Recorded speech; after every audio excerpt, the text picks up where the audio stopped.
नमस्कार दोस्तों, उम्मीद करता हूँ आप लोगों की पढ़ाई बहुत बढ़िया चल रही होगी। ये हमारा टोटल रिकॉल सेशन का अगला वीडियो है जो इंडियन अकाउंटिंग स्टैंडर्ड 116 लीज के ऊपर है। पहले ही बता दूं, ये वीडियो उन लोगों के लिए जिन्होंने लीज इससे पहले पढ़ रखा है, ताकि हम माइंड मैपिंग करके पूरा रिवाइज कर ले कि हमने इसके अंदर में क्या क्या चीज़ें पढ़ के रखी है। ये वीडियो उन लोगों के लिए नहीं है जो पहली बार लीज पढ़ने जा रहे हैं। अगर आप लोगों को पहली बार लीज पढ़ना है, इससे रिलेटेड बहुत सारे वीडियोस मैं पहले डाल चुका हूं। आप लोगों को पुराने वीडियोस के अंदर में ऐसे काफ़ी सारे मेरे वीडियोस मिल जाएंगे जिसमें हमने ये पॉइंट्स डिस्कस करके रखे हैं। फर्दर हम लोग और भी वीडियोस लाते रहेंगे, इसीलिए चैनल को सब्सक्राइब जरूर कर लीजिएगा और अगर वीडियो पसंद आता है एंड में लाइक ज़रूर कीजिएगा। तो चलिए स्टार्ट करते हैं। मैंने पूरे चार्ट को दो पार्ट में बांट के रखा है। द लेफ्ट वाला पार्ट इज लेसी, राइट वाला पार्ट है लेसर। आपको अगर ये नोट्स चाहिए तो डिस्क्रिप्शन में लिंक है, वहाँ से आप इसे डाउनलोड कर सकते हैं। ठीक है, तो पहले हम लोग लेसी के पॉइंट ऑफ व्यू से स्टार्ट करते हैं या पहले लीज के पॉइंट से स्टार्ट करते हैं कि लीज क्या होता है। Lease is a contract. पहली बात, उसमें कॉन्ट्रैक्ट होना चाहिए जो आपको राइट दे रहा है। किसको क्या राइट दे रहा है? एसेट यूज करने का राइट दे रहा है। एसेट यूज करने का राइट एक स्पेसिफाइड पीरियड के लिए, उसमें पीरियड डिफाइंड होना चाहिए। ठीक है, और बदले में कंसिडरेशन भी होना चाहिए, in exchange for a consideration. ठीक है, चलिए अब एक कॉन्ट्रैक्ट में लीज है या नहीं वो हम कैसे चेक करते हैं, उसके लिए 4 पॉइंट्स होते हैं। पहले, एसेट स्पेसिफिक होना चाहिए, आइडेंटिफाइबल होना चाहिए। या तो लेसी ने बोल के रखा है यही स्पेसिफिक एसेट चाहिए, या लेसी ने स्पेसिफिक नहीं बोल के रखा है पर लेसर के पास वो एक ही एसेट है लीज पे देने के लिए और कोई एसेट नहीं है। दूसरा, सब्सटैंटिव सब्स्टिट्यूशन राइट लेसर के पास नहीं होना चाहिए। यानी लेसी ने बोल के रखा है मुझे यही एसेट चाहिए, आप इसे रिप्लेस नहीं कर सकते, और लेसर ने बोल के रखा है कि देखो मैं रिप्लेस कर सकता हूं, या फिर लेसर बोलता है मैं रिप्लेस कर सकता हूं पर वो उसके लिए इकोनॉमिकली फीजिबल नहीं है, मतलब वो रिप्लेस नहीं करेगा। तो ऐसे में भी हम बोलते हैं कि एसेट स्पेसिफिक है, लीज इस चैप्टर के अंदर कवर्ड है।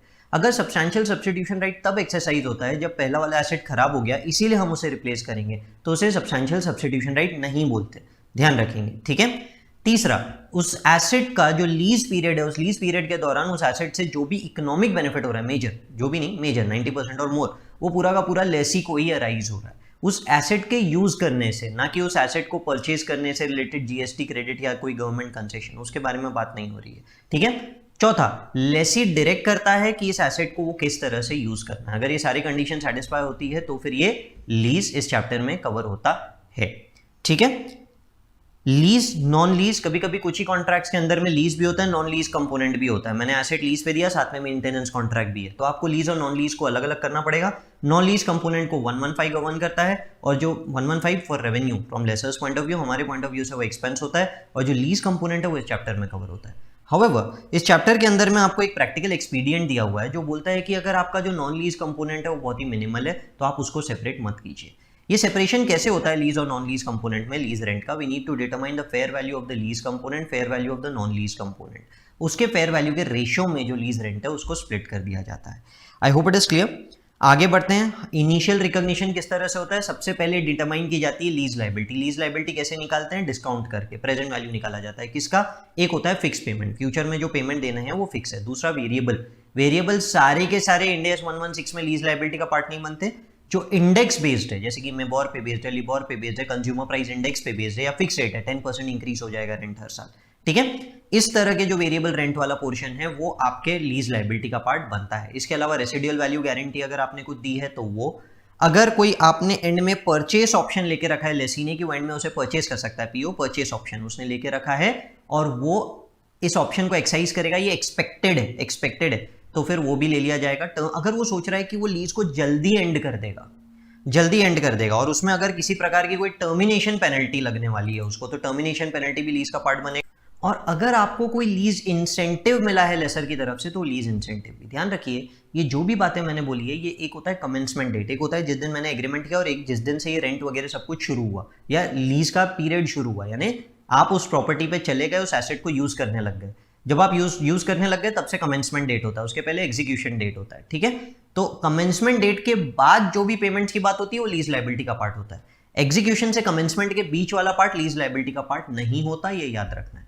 ठीक है, चलिए इसके बाद आता है राइट टू यूज एसेट। हमने क्रेडिट किया लीज लायबिलिटी, डेबिट करते हैं right to use asset. Right to use asset में लीज लायबिलिटी तो आया ही आया। इसके अलावा एग्जीक्यूशन डेट से कमेंसमेंट डेट के बीच में अगर आपने कोई पेमेंट किया है तो वो भी राइट टू यूज एसेट का पार्ट बनेगा। हो सकता है हमने रेंट एडवांस में दे दिया कमेंसमेंट डेट के पहले, तो लीज लायबिलिटी का पार्ट नहीं बना, पर राइट टू यूज एसेट के अंदर में वो ऐड हो जाएगा। वो ऑब्वियस सी बात है, आपने कैश में पे किया है। कोई लीज इंसेंटिव कमेंसमेंट डेट के पहले मिल गया, यानी जो भी चीजें हमारी कमेंसमेंट डेट के पहले की है वो सारी की सारी हमारी राइट टू यूज एसेट की पार्ट बन जाएगी। Lease liability plus payment made before commencement.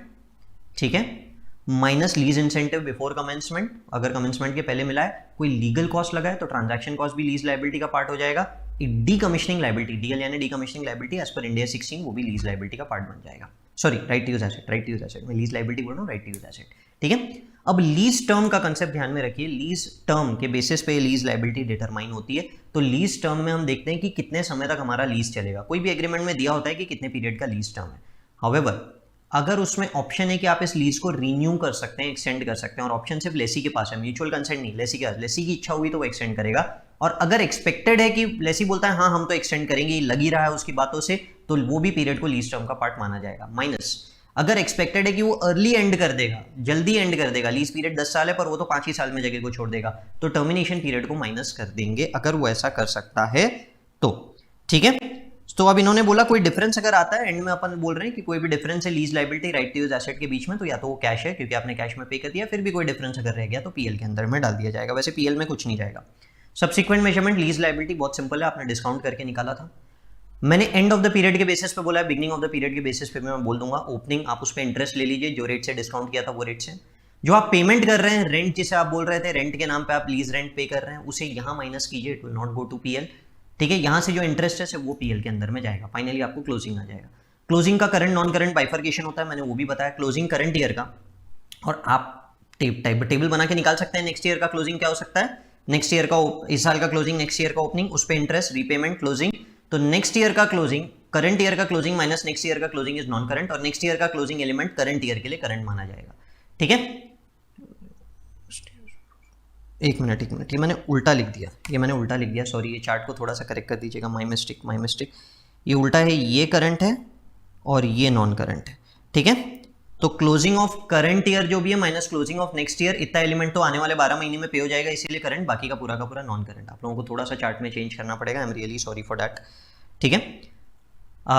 ये वाली एक बात ध्यान में रखेंगे। अब इसके बाद में अगर ये beginning of the year interest होता है, मैंने end of the year payment बोला, अगर beginning of the year payment होता तो क्या होता, ओपनिंग, पहले पेमेंट माइनस कर दीजिए, फिर जो नेट बैलेंस बच रहा है उसके ऊपर इंटरेस्ट कैलकुलेट करिए, इंटरेस्ट कैलकुलेट करने के बाद क्लोजिंग निकालिए, ठीक है। यही सेम तरीके से हम लोग करंट नॉन करंट का बाइफर्केशन करेंगे। राइट टू यूज एसेट में क्या होगा, राइट टू यूज एसेट में हम लोगों ने राइट टू यूज एसेट दिखा दिया, हम यूजफुल लाइफ डिटरमाइन करेंगे, उस यूजफुल लाइफ के बेसिस पे डिप्रिशिएट कर देंगे। डिप्रिसिएशन का तरीका वही होगा जो हमने इंडियन अकाउंटिंग स्टैंडर्ड 16 में सेम क्लास ऑफ एसेट के अंदर में लगा के रखा है, ठीक है। बट यहाँ depreciation over the lease period रहेगा। अब इस पे कॉस्ट मॉडल लगाना है या revaluation model, same class of asset India 16 में आपने क्या लगा के रखा है, अगर वहां रिवैल्यूएशन मॉडल तो यहाँ पे भी रिवैल्यूएशन मॉडल लगाया जाएगा। यानी काफी हद तक के subsequent accounting Indian accounting standard 16 के हिसाब से होगी rather than Indian accounting standard 116। I hope यहाँ तक के क्लियर है। अब हो सकता है कि हम लोग जैसे बोल रहे हैं लीज टर्म पहले एक्सपेक्टेड था कि लेसी उसे एक्सटेंड करेगा, एक्सपेक्टेड था कि लेसी उसे जल्दी टर्मिनेट कर देगा, परचेस ऑप्शन एक्सपेक्टेड है कि एक्साइज करेगा। सपोज कीजिए कि ये सारे के सारे हमारे जो एस्टिमेट्स है चेंज होते हैं, जैसे कि पहले हमें लग रहा था कि लेसी परचेस ऑप्शन एक्साइज नहीं करेगा, बाद में लग रहा है कि करेगा। लीज टर्म पहले लग रहा था एक्सटेंड करेगा, बाद में लगता है कि नहीं करेगा। टर्मिनेट जल्दी करेगा, बाद में लगता है कि नहीं करेगा। तो ये सब होते हैं चेंज इन एस्टिमेट्स। ऐसे चेंज इन एस्टिमेट्स के कारण लीज लाइबिलिटी रिकैलकुलेट की जाती है, याद रखिए। रिकैलकुलेट कौन से रेट से की जाएगी, आज का जो डिस्काउंट रेट है उसके बेसिस पे रिकैलकुलेट की जाएगी। कुछ ऐसे कंसेप्ट है जहां पे हम लोग पुराना वाला डिस्काउंट रेट का यूज करते हैं, वो कंसेप्ट हम यहाँ डिस्कस नहीं कर रहे क्योंकि एग्जाम पॉइंट ऑफ व्यू से मुझे लगता है इतने ज्यादा इंपॉर्टेंट नहीं है, ठीक है। पर ये बात कभी कभी बोलना पड़ता है कि बहुत सारे स्टूडेंट्स फिर बाद में कमेंट में बोल देते हैं सर आप गलत पढ़ा रहे हैं।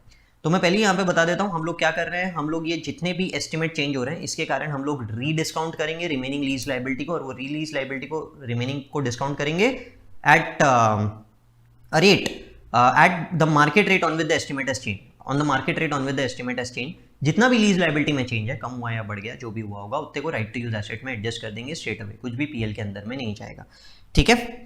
Subsequent rent not considered as part of lease liability are expensed off to PL। अगर वेरिएबल रेंट है, और ये वेरिएबल रेंट को हम लोगों ने यहाँ पे लीज लाइबिलिटी के अंदर में नहीं कंसिडर किया था, जैसे कि डेरिवेटिव बेस्ड था, गोल्ड के रेट के ऊपर बेस्ड वेरिएबल रेंट था, या सेल बेस्ड लीज था, जितना सेल होगा उसका एक स्पेसिफाइड परसेंटेज, ठीक है। अगर इस तरह के वेरिएबल रेंट्स है तो ये हमेशा पीएल में ही चार्ज होते हैं, ये कभी राइट टू यूज एसेट के अंदर में नहीं जाते। मतलब जो वेरिएबल रेंट को लीज लाइबिलिटी का पार्ट नहीं माना था, ऐसे वेरिएबल रेंट्स अगर आप पे कर रहे हैं तो वो पीएल में जाएंगे। वो वेरिएबल रेंट जो आपने लीज लाइबिलिटी के पार्ट माने थे, अगर वो आगे जाके चेंज हो जाते हैं तो वो लीज लाइबिलिटी का पार्ट ही कंसिडर किए जाएंगे, राइट टू यूज एसेट में एडजस्ट होंगे, पीएल में नहीं जाएंगे। क्लियर है यहाँ तक के? अब देखिए दूसरा होता है लीज मॉडिफिकेशन, जहां पे हमने लीज को मॉडिफाई कर दिया, लीज का स्कोप ही हमने पूरे तरीके से बदल दिया, ठीक है। तो जब हम लीज का स्कोप बदलते हैं तो क्या होता है, यानी कि contract with lessor is changing, estimate change नहीं हो रहा है, कॉन्ट्रैक्ट चेंज हो रहा है। तो इसमें हमने क्या किया, लीज का स्कोप बढ़ा दिया, एरिया बढ़ा दिया, टाइम पीरियड बढ़ा दिया। अगर आपने एरिया बढ़ा दिया या टाइम पीरियड बढ़ा दिया और उसके लिए आप जो रेंट दे रहे हैं वो मार्केट रेट पे ही है, at stand alone market rate, at stand alone market rate, तो उसे एक अलग लीज मान के अलग से अकाउंट कर लीजिए, पुराने लीज को मत छेड़िए, कुछ चेंज नहीं होगा। पर बाकी सारे केसेस में क्या होगा, अगर आपने स्कोप बढ़ाया है यानी कि एरिया बढ़ाया है या फिर टर्म बढ़ाया है और दोनों में से किसी भी एक केस में आपने क्या किया, स्टैंड अलोन मार्केट रेट पे नहीं किया है ये एडिशन, ये increase in scope stand alone market rate पे नहीं है, तो फिर हम क्या करेंगे, हम पूरे लीज लायबिलिटी को, पुराना जो लीज लायबिलिटी का बैलेंस पेमेंट है, पुराने लीज लायबिलिटी का on the date of modification balance payment, जो पेमेंट बचा है, प्लस ये जो इंक्रीज इन स्कोप है इसका एडिशनल पेमेंट, इस पूरे को जिस दिन मॉडिफिकेशन किया उस दिन के मार्केट रेट से डिस्काउंट करेंगे, जिस दिन मॉडिफाई किया उस दिन के रेट से डिस्काउंट करेंगे। लीज लायबिलिटी बढ़ेगी, ऑब्वियस सी बात है, बढ़ना है क्योंकि इंक्रीज कर रहे हैं हम उसको। लीज लायबिलिटी बढ़ेगी, जितने से बढ़ेगी उतने से राइट टू यूज एसेट को भी बढ़ा दिया जाएगा, राइट टू यूज एसेट को रिमेनिंग पीरियड में डिप्रिशिएट कर दिया जाएगा, ठीक है। डिक्रीज इन स्कोप संभल के समझिए, डिक्रीज अगर आप स्कोप कर रहे हैं तो दो चीजें हो सकती है, या तो आप टर्म रिड्यूस कर रहे हैं या फिर आप एरिया रिड्यूस कर रहे हैं। 5000 स्क्वायर फीट का 2500 कर दिया, एरिया 10 साल की लीज रेंट को 8 साल कर दिया, मॉडिफाई कर रहे हैं हम। तो ऐसे में क्या करना है, सबसे पहले एरिया वाला करते हैं, दैट इज ईजी। आपने 10,000 स्क्वायर फीट को 8,000 स्क्वायर फीट कर दिया, मतलब 20% से कम कर दिया, राइट टू यूज एसेट को भी 20% से रिड्यूस कर दीजिए और लीज लायबिलिटी को भी 20% से रिड्यूस कर दीजिए। ये दोनों को पीएल में डाल दीजिए, राइट टू यूज एसेट जितना कम हुआ पीएल में चला जाएगा, लीज लायबिलिटी जितना कम हुआ पीएल में चले जाएगा, या फिर एक काम कीजिए, नेट एंट्री पार्ट कर दीजिए, lease liability debit to right to use asset, दोनों का जो डिफरेंस है उसको पीएल में डाल दीजिए, दोनों का मतलब सेम ही है, इसमें कोई आर्ग्यूमेंट मत कीजिए, ठीक है। तो डिफरेंस जो है पीएल में जाएगा। अगेन वापस रिमेनिंग जो लीज लायबिलिटी के पेमेंट्स बचे हैं, यानी आपके लीज टर्म के जितने पेमेंट बचे हैं on the date of modification, उसको रीडिस्काउंट कीजिए, कससे, मार्केट रेट से, उस दिन जो मार्केट रेट है उससे रीडिस्काउंट कीजिए, और वो जो आप प्रेजेंट वैल्यू लेके आ रहे हैं वो प्रेजेंट वैल्यू को अभी आपकी जो कैरिंग अमाउंट है, ऊपर फर्स्ट पॉइंट का एडजस्टमेंट करने के बाद जो कैरिंग अमाउंट है उससे एडजस्ट कीजिए, जितना इंक्रीज हुआ या जितना रिड्यूस हुआ, जो भी चेंज है उसको राइट टू यूज एसेट में एडजस्ट कर दीजिए। तो दो पार्ट में, पहले दोनों को प्रोपोर्शनेट, जितना एरिया कम किया उतना प्रोपोर्शनेट कैरिंग अमाउंट कम कर दीजिए, पीएल में डाल दीजिए। दूसरा, लीज लायबिलिटी वापस कैलकुलेट कीजिए, रीडिस्काउंट कीजिए आज के मार्केट रेट से और उस डिफरेंस को राइट टू यूज एसेट में एडजस्ट कीजिए, ठीक है। अगर आप टर्म रिड्यूस कर रहे हैं, यानी कि हमने 10 साल का 8 साल कर दिया, तो ऐसे में क्या कीजिए, रिमेनिंग लीज लायबिलिटी जो बची है, रिमेनिंग लीज लायबिलिटी यानी वो लीज लायबिलिटी जो अभी पे करना बचा है as per the reduce term, उसको रीडिस्काउंट कीजिए पुराने मार्केट रेट से, पुराने रेट से डिस्काउंट कीजिए, जो डिफरेंस आया उसको पीएल में डाल दीजिए, डिफरेंस आया उसको पीएल में डाल दीजिए। राइट टू यूज एसेट को तो प्रोपोर्शनेटली रिड्यूस करना है, जैसे कि 10 साल का लीज टर्म था, 6 साल बचे थे, 4 साल हो गए, 6 साल बचे थे, आपने 6 साल को 4 साल कर दिया, 6 साल को 4 साल कर दिया, यानी कि आपने 2 साल कम कर दिया, 2/6 कम कर दिया, यानी 1/3 कम कर दिया, 2/6 1/3 राइट टू यूज एसेट को रिड्यूस करके पीएल में डाल दीजिए, ठीक है। तो करना क्या है, लीज लायबिलिटी को कम कीजिए, पीएल में डाल दीजिए, राइट टू यूज एसेट को कम कीजिए, पीएल में डाल दीजिए। Right to use asset proportionate, यहाँ पे पुराने रेट से डिस्काउंट करके डिफरेंस कम कीजिए, यहाँ प्रोपोर्शनेट नहीं किया, याद रखिए टर्म में प्रोपोर्शनेट नहीं होता है, ठीक है। उसके बाद में अब जो लीज लायबिलिटी रिमेनिंग है, जो स्टेप 1 पे आपने लीज लायबिलिटी रिमेनिंग निकाला था, उसको रीडिस्काउंट कीजिए आज के मार्केट रेट से, रीडिस्काउंट कीजिए आज के मार्केट रेट से। अब जो हमारा लीज लायबिलिटी का कैरिंग अमाउंट बचा था फर्स्ट पॉइंट के एडजस्टमेंट के बाद, और ये जो आपने रीडिस्काउंट करके बैलेंस निकाला, इन दोनों के डिफरेंस को राइट टू यूज एसेट में एडजस्ट करना है।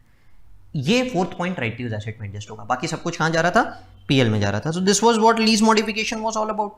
क्लियर है यहां तक के? तो ये था पूरा का पूरा हमारा concept from the Lesi point of view. अब हम आ जाते हैं लेसर के पॉइंट ऑफ व्यू से। लेसर के पॉइंट ऑफ व्यू से बात करेंगे। लेसर अपने बुक्स में कैसे दिखाता है? लेसर पहले तो ये डिसाइड करता है कि फाइनेंस लीज है ऑपरेटिंग लीज। अगर present value of minimum lease payment, यानी कि जो लेसी ने उसको अश्योर किया, गारंटी किया कि मैं तेरे को इतना पैसा तो दूंगा ही दूंगा, ठीक है, मिनिमम लीज पेमेंट मैंने आगे मार्क करके रखा है, एमएलपी में क्या क्या आता है, ये रेड पेन से, ठीक है। तो एमएलपी के अंदर में जो भी चीजें आती है उसके present value is almost equivalent to fair value of the asset on the date जब आपने लीज एंटर किया, तो ये फाइनेंस लीज है। या फिर जो इकोनॉमिक लाइफ है, the whole of the economic life, asset की जो भी इकोनॉमिक लाइफ है, उसमें से मेजर लाइफ लेसी को लीज पे दी गई है पूरी की पूरी, तो भी हम लोग बोलेंगे कि हाँ ये lease is finance lease, otherwise it is operating lease, ठीक है। ऑपरेटिंग लीज में क्या अकाउंटिंग होगी? आप जो भी लीज रेंट देने वाले हैं या गारंटीड रेसिडुअल वैल्यू, जो भी पेमेंट्स लेसी ने लेसर को अश्योर किया है, वो पूरा का पूरा straight away divided by lease term. जैसे लीज टर्म 10 साल है, 10 साल से डिवाइड कर दीजिए और over the lease term equally lease term पे इस लीज रेंट को दिखा दीजिए, ठीक है, इक्वली। हो सकता है आप पे कम कर रहे हैं तो डिफरेंस या तो पेबल बन जाएगा या रिसीवेबल बन जाएगा। फाइनेंस लीज वेरी सिंपल है, जो लीज एसेट है उसको लीज एसेट पे लेसर डेप्रिसिएशन भी चार्ज करता रहेगा under operating lease, under op lease. Finance lease में क्या होगा? एसेट डी रिकॉग्नाइज हो जाएगा। उसके बाद present value of minimum lease payment, उसमें क्या क्या आता है? जो रेंट अश्योर किया था लेसी ने, फिक्स वेरिएबल सेम कहानी, गारंटीड रेसिडुअल वैल्यू, इसके अलावा अनगारंटीड रेसिडुअल वैल्यू भी। एमएलपी में सिर्फ दो है, रेंट और गारंटीड रेसिडुअल वैल्यू। इसके अलावा आप अनगारंटीड रेसिडुअल वैल्यू यानी वो अमाउंट जो लेसी एक्सपेक्ट कर रहा है, लेसर एक्सपेक्ट कर रहा है कि उसको मिल जाएगा, पर उसको ना लेसी ने कोई एश्योरिटी दी है ना कोई थर्ड पार्टी ने कमिटमेंट दिया है, अनगारंटीड रेसिडुअल वैल्यू आप उसका भी प्रेजेंट वैल्यू निकाल दीजिए, अनगारंटीड रेसिडुअल वैल्यू आप उसका भी प्रेजेंट वैल्यू निकाल दीजिए, और ये पूरे प्रेजेंट वैल्यू के ऊपर में आप लीज रिसीवेबल रिकॉग्नाइज कर दीजिए, रिकॉग्नाइज एज रिसीवेबल, आप उतने का लीज रिसीवेबल रिकॉग्नाइज कर दीजिए। अब मैंने लेस एसेट को डी रिकॉग्नाइज कर दिया, जो एसेट को मैंने लीज पे दे दिया उसको डी रिकॉग्नाइज कर दिया, रिसीवेबल रिकॉग्नाइज कर दिया, दोनों का डिफरेंस आएगा, डिफरेंस को पीएल में डाल देंगे। सब्सिक्वेंटली क्या होगा, मैंने एंड ऑफ द पीरियड के बेसिस पे बोला है, एंड ऑफ द पीरियड हर साल हम इसके ऊपर इंटरेस्ट इनकम दिखाएंगे, ठीक है। सब्सिक्वेंट क्या होगा, इंटरेस्ट ऑन ओपनिंग कैलकुलेट किया जाएगा, interest on opening credit to PL, interest income दिखाया जाएगा, उसको हम क्या करेंगे, क्रेडिट कर देंगे पीएल पे, और जो भी हमको रेंट मिलने वाला है हम उसको डिडक्ट कर देंगे, जो भी हमको रेंट मिलने वाला है वो इसमें से रिसीवेबल में से डिडक्ट कर देंगे।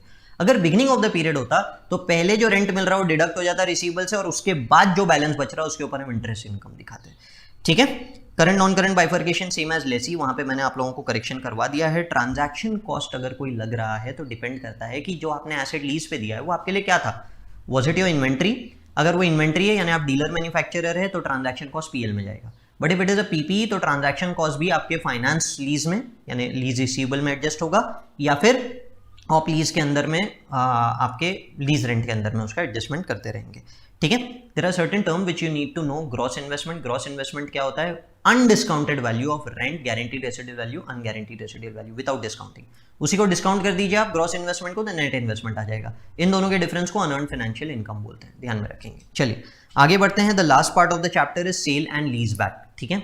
सेल एंड लीज बैक, जहां पे मैंने एसेट पहले से बेच दिया और वापस लीज पे ले लिया, तो जो बेच रहा है वो लेसी है, जो खरीद रहा है वो लेसर है, ठीक है। अब क्या होगा ऐसे में, अगर ट्रांजैक्शन को आपने सेल रिकॉर्ड कर दिया ना इंड AS 115 के हिसाब से, yes it is recognized as a sale, तो आप लोगों को 4 स्टेप करना है। पहला स्टेप, आप निकालोगे कि इस एसेट का फेयर वैल्यू क्या है, फेयर वैल्यू क्या है, और आपने पैसे दिए, मिले कितने आपको, आपने बेचा ना तो आपको पैसे मिले कितने, इन दोनों के डिफरेंस को तो लोन अमाउंट बोल देंगे, ठीक है। मुझे पैसे मिले 10 लाख, फेयर वैल्यू 8 लाख, 2 लाख रुपए तो लोन मिला है क्योंकि वापस लीज पे ले रहे हैं ना, इसीलिए पी। अब क्या करेंगे, हम प्रेजेंट वैल्यू निकालेंगे, जो भी रेंट वगैरह हमको पे करना है, जो भी सामने वाले को रेंट पे करना है उसका प्रेजेंट वैल्यू निकालेंगे, उसमें से ये जो ए है लोन अमाउंट उसको माइनस कर दीजिए, लोन अमाउंट माइनस कर दीजिए, उसको बोलेंगे लीज लायबिलिटी, यानी कि इस एसेट को लीज पे जो लिया है उसकी लीज लायबिलिटी बी के हिसाब से निकलती है after deducting the loan amount given in a, ठीक है। यानी हम बोल रहे हैं रेंट आप जो भी दे रहे हैं उसमें आप लोन भी रीपे कर रहे हैं, इन शॉर्ट हम ये बोल रहे हैं। थर्ड वाले पॉइंट में हम राइट टू यूज एसेट निकालते हैं जो फेयर वैल्यू पे नहीं है, लीज लायबिलिटी पे नहीं है, यहाँ पे कैरिंग अमाउंट पे निकल रहा है, which is carrying amount multiplied by जो लीज लायबिलिटी आपने डिटरमाइन की बी में, लोन अमाउंट माइनस करने के बाद divided by fair value of the asset, fair value of the asset आपने कितने में बेचा उतने पे नहीं, प्रोपोर्शनेट कैरिंग अमाउंट को राइट टू यूज एसेट बोलेंगे। Finally you will pass an entry right to use asset debit, जो आपने सी पे निकाला, कैश डेबिट जो आपको पैसे मिले हैं ए के अंदर में, हम लोगों ने जो सेल वैल्यू बोली थी, टू पीपी जो हमारे बुक्स में कैरिंग अमाउंट था, टू लीज लायबिलिटी जो हमने बी में निकाला, और टू लोन अमाउंट जो हमने ए में निकाला। जो भी एक बैलेंस आएगा खुद तो डेबिट या क्रेडिट उसको हम लोग पीएल के अंदर में डाल देंगे because the transaction is recorded as sale, ठीक है। Vice versa scenario for the lessor, अगर transaction is not recorded as sale तो आप सेल एंड लीज बैक कर रहे हैं, तो आपको जो पैसे मिले हम तो मान ही नहीं रहे ना कि ये transaction is recorded as sale, तो जो पैसे मिले हम पूरे को लोन मान रहे हैं, हमें जो पैसा मिला हम पूरे को लोन मान रहे हैं, ठीक है। अब इस लोन की अकाउंटिंग हम लोग कैसे करेंगे, इस लोन की अकाउंटिंग हम करेंगे cash account debit to loan. अब जो भी पेमेंट करेंगे उसके अंदर इंटरेस्ट और प्रिंसिपल का रीपेमेंट है, यानी इंड AS 109 के हिसाब से वो पूरा का पूरा गवर्न होगा। ACM अकाउंटिंग करेंगे हम उसकी पूरी की पूरी। So I hope it is clear, this is what this chapter is all about. Notes आप लोगों को मिल जाएंगे, पसंद आया होगा तो वीडियो को लाइक जरूर कीजिएगा। So all the best for your exams and thank you for watching the video.